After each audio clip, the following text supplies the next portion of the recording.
Oh, my favorite artist Young Thug just dropped. Let's take a listen to the first song on his album. They wanna be just like us and all they bitches can tell. I'm calling my ops. They better not play. Joshua. Please censor those, please.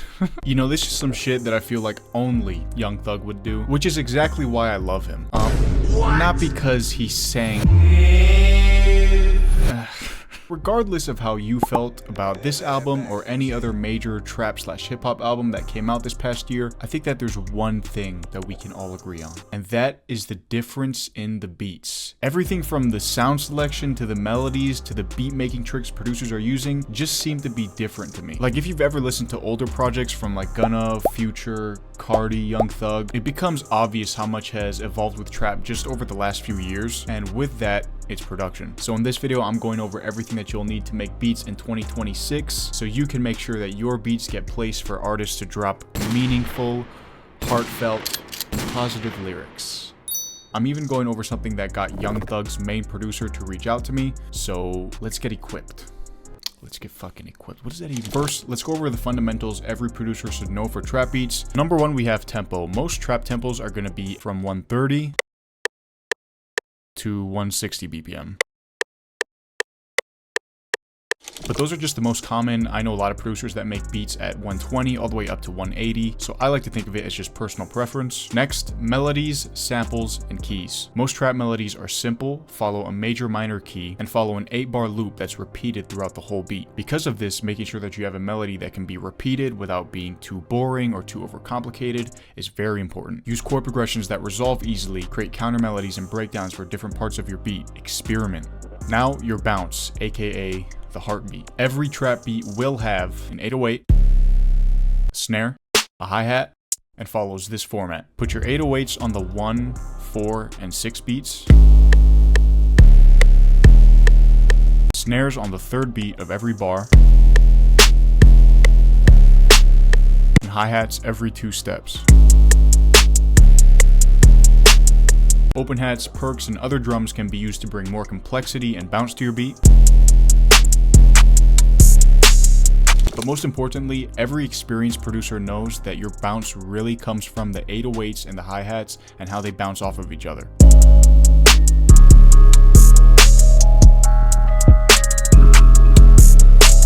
Lastly, for the fundamentals, just study your favorite producers. The good thing about being a producer is that you can listen to your favorite music and learn so much at the same time. Feel the music instead of thinking about it too hard. Observe what sounds, bounces, and feelings one producer is using in their beat and see how you can start to try and use that inside of your own music. And once you know the fundamentals, you'll probably be able to put something together that might be sold on a type beat channel using Bart Simpson thumbnails. But we can definitely take it farther from here. Sound selection matters. Sound selection is what gives producers their own sound. Producers like Pierre Bourne, Metro, Pharrell, Benny X have created what seems like almost their own genres through their sound selection. That being said, having a wide variety of high quality sounds that you can use is how you can start to do that with your own music. Having good VSTs, drum kits, and banks are key. So I'm going to start with my Cosmic Files kit and go to a one-shot in here. I'm going to route that to a channel and drag in one of my mixer track presets that I've created. More about these in a little. That'll load up a bunch of custom effect VSTs at once, and we'll go from that original sound into this.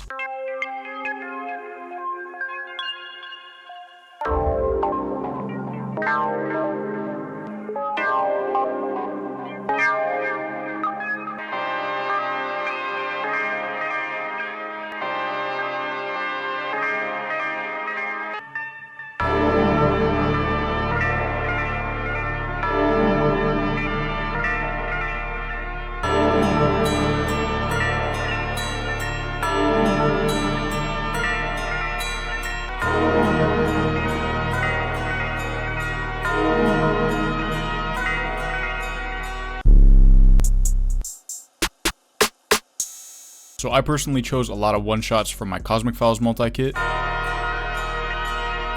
I layered that with more one-shots.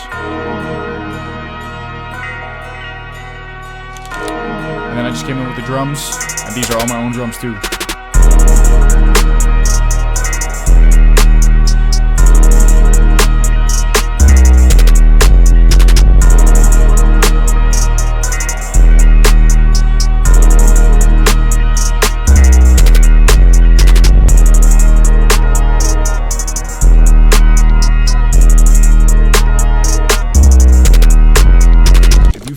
on choosing the sounds that you like the best, with time and experience, you'll be able to filter out what's actually a good sound to use and what's not. And that's really how you can start to develop your own sound with your music. As you can see, I used almost all of my own sounds for this beat. So if you're into making those new wave trap beats like this, and you want a kit with over 500 brand new sounds to use, then I definitely suggest go checking out my Cosmic Files multi-kit. From melodies to drums and everything in between, you got it covered. So the link is in the description so that you guys can go grab that, or you can go to mindwave.audio for all my kits. But now the next thing that I want to talk about is arrangement. One of the biggest differences I've seen in trap beats is how they're arranged. Artists have short attention spans, especially now. Those first few seconds of your beat make a huge difference. Producers like Cardo, Wheezy, and Filthy have figured this out and have been capitalizing on it to produce some of the biggest songs this year. So the first thing that you should be doing is just having shorter intros or no intro at all. This one honestly kind of hurts me because I do love longer intros, but you really need to put yourself in the mindset of an artist going through like 20-30 beats. So when you're arranging your beats and laying them out, think about what part of the beat do you want the artist to hear first. So you can have something like this,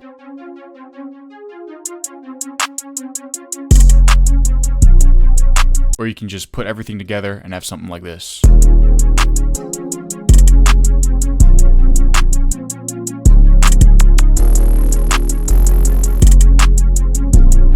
Alright, so next up, I just want to go through my favorite ways to experiment with trap beats. Pretty much my favorite tips and tricks that I've been using in 2025 and will be using up into 2026. And the first thing we lightly touched on, and that was mixer track presets. In fact, I even talked about this in my last video, so maybe the video before that. Yeah, I did talk about it in the video before that too. So we're covering in-depth mixer track presets because they're that cool. All it is, getting one sound, any sound at all, and then just routing it to a channel and then throwing a mixer track preset on there. And when we do that, it'll load a bunch of effect VSTs all at once that were customized by me to go from this into this. And I love these so much because you can switch it out with any other sound that you want. And when you try to make a melody or play notes on your MIDI, for example,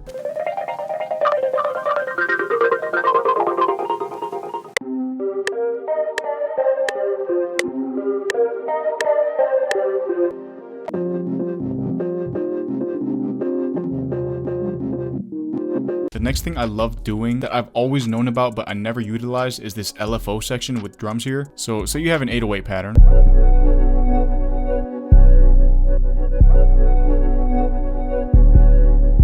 You can just go to the LFO section, put the amount up, and then mess with the speed. As you can see, it's automating the volume over here. You can do it with any one of these. Put the speed to whatever you want, and then put the delay up. So the 808's hitting, then there's the LFO. You can also do it on crashes. And the last thing I love doing for these kind of beats is I love utilizing multi-shots or multi-keys. You might have heard of these before. These are pretty much just like one-shots, but they have a lot of different texture and notes almost playing in them. You can play like chords, for example.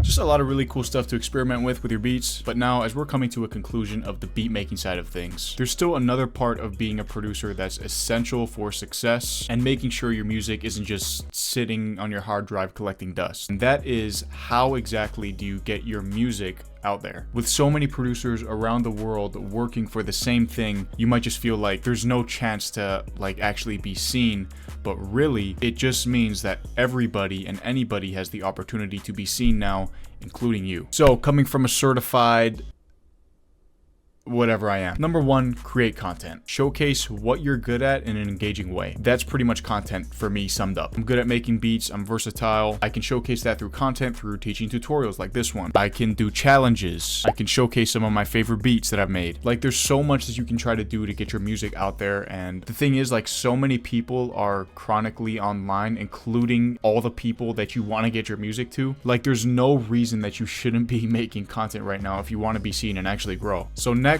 how I got Young Thug's main producer, London on the Track, to reach out to me. Pretty much the story is I created this kit on my website, mindwave.audio, known as the Melody Builder MIDIs. It's pretty much a kit that has a bunch of MIDI fragments that you can drag and drop to build your own melodies. I knew that that was a really good idea and had the opportunity to really become a kit that people genuinely love and use. So I decided to start running ads with it. Now, coming from experience running ads, a lot of what I've done before has been just like face-to-face talking talking like, oh, get this kit if you're a producer and you love making trap beats, shit like that. I didn't think that that really worked. So instead, I started making ads where I was putting my best music that I made with that kit in an ad. And that was like pretty much the first 10 seconds of what you've heard. Out of the 3 ads that I posted on there, one of them started doing really well. So I started investing a bunch of money into that one. And Facebook just started showing it to a bunch of people. And one of those people was London on the Track. And he pretty much just reached out to me and said that he needs the kit. And he sent me his email. And that was July of this year. So this was like only 2 months ago. But ever since then, I got to send my very own kit to London. And I've been sending him loops ever since, which has been a really cool opportunity for me. So the main point is, if you keep value at the forefront of your business, people will come to you. And you are a business. If you're trying to grow and pursue something, if you're a producer, you're not just a producer, you're a business. Like, people will find you and buy from you as long as you keep value at the forefront of your business. So whether that's kits that you're creating, your music, your content, make sure that whatever you provide to other people leads first with what you're giving to them, what value you're providing. And lastly, the Cosmic Files Multi-Kit also has 3 in-depth videos about growing a business and becoming a full-time successful music producer. So if you found any amount of value from this and want more that you won't just find in a regular YouTube video, go grab the Cosmic Files Multi-Kit. I think it'll be perfect for you. Again, the link to that is in the description below. But in total, that wraps up how to make trap beats getting into 2026. We covered a ton of stuff, from the fundamentals, tempo, melodies, drum bounce, and then we went into sound selection, why sound selection is so important, and how to build your own sound, the arrangement that you should have with your beats, my favorite experimentation and tips to use going into 2026, and then of course how to get your music out there. So if you guys did enjoy this video, I would appreciate it if you guys subscribed and liked. You can also tap in with me on Instagram at ProdLucent and TikTok with Lucent01, because I also post content on there a lot. But shit, what a crazy intro. I'm still thinking about the intro. Yeah, I hope y'all have a great rest of your day. That's it for me. I'll catch you on the next one. I'm out.